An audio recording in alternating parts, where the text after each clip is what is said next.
I'm here with Scott Kirkman. He is the Assistant Professor of Music and Music Technology here at Gulf Coast. How are you doing today? I'm doing great. How are you today? I'm doing fine, thanks. Thanks for being here too.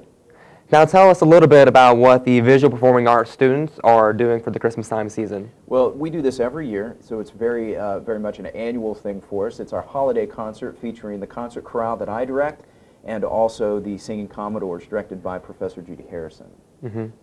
And that is coming up this Sunday, 2:30 p.m. in the Amelia Center just across campus.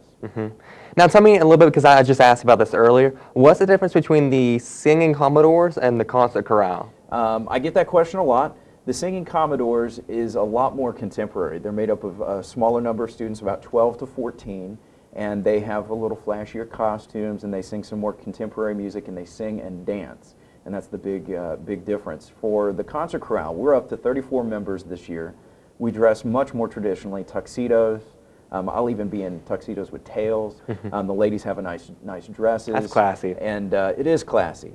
And the ladies and gentlemen in the choir don't dance. It's hard to get 35 people to dance anyway. Oh, yeah, and I'm a horrible dancer, so they don't dance, and we do a lot more just traditional music than what the Singing Commodores do. No less the fun, though. We always have a great time, but it is very contrasting in the two styles.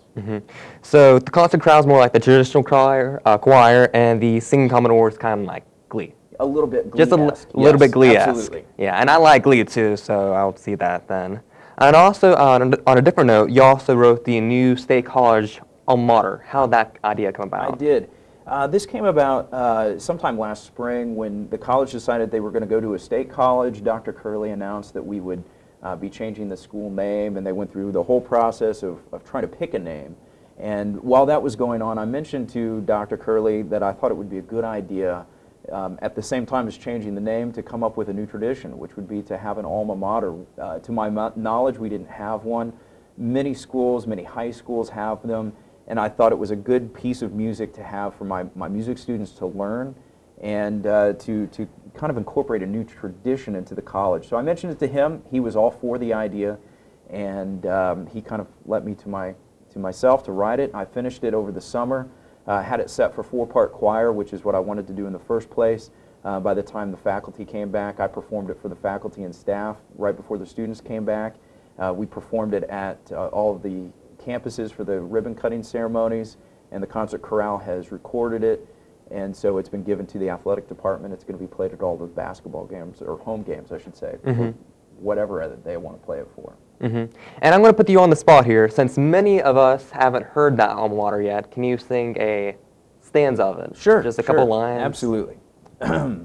Near the shores of clear blue waters, hail our alma mater. With our voices we pledge our loyalty. Hail our alma mater. Our cherished tradition, strong and bold, hail to thee the blue and the gold.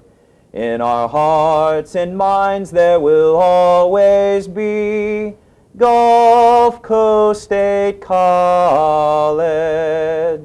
And that was nice, though. Thank you very much. Much better than I can do. Well, so when it's time for us to sing the alma mater at the games, I'd probably stand up and do a little lip sync. But no, you try. Practice I'll and you'll try. Be fine. Okay.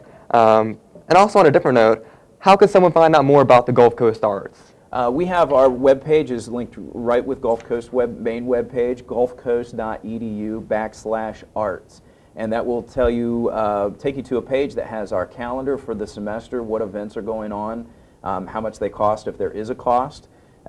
We have a website that is an outside website in which you can get tickets for our events that are ticketed. Again, this one for the holiday concert is not ticketed, it's free. We also have information about all the majors, whether it's art, theater, music production technology, our own student-run record label. All of those sorts of things are found all on that page. All right, gulfcoast.edu/arts. And just one more time, the holiday concert yes, at 2:30 p.m.? 2:30 in the afternoon. It is free to everyone, not just Gulf Coast students, but absolutely everyone. And you might want to get there early because a lot of our out-of-town visitors come to this concert, and the place packs out. Okay, everyone should be there. It's a packed-out event. It's a great show, too. Thank you very much for being here, Thank Scott. you very much. And for GCY, I'm Chris Andrews. Now,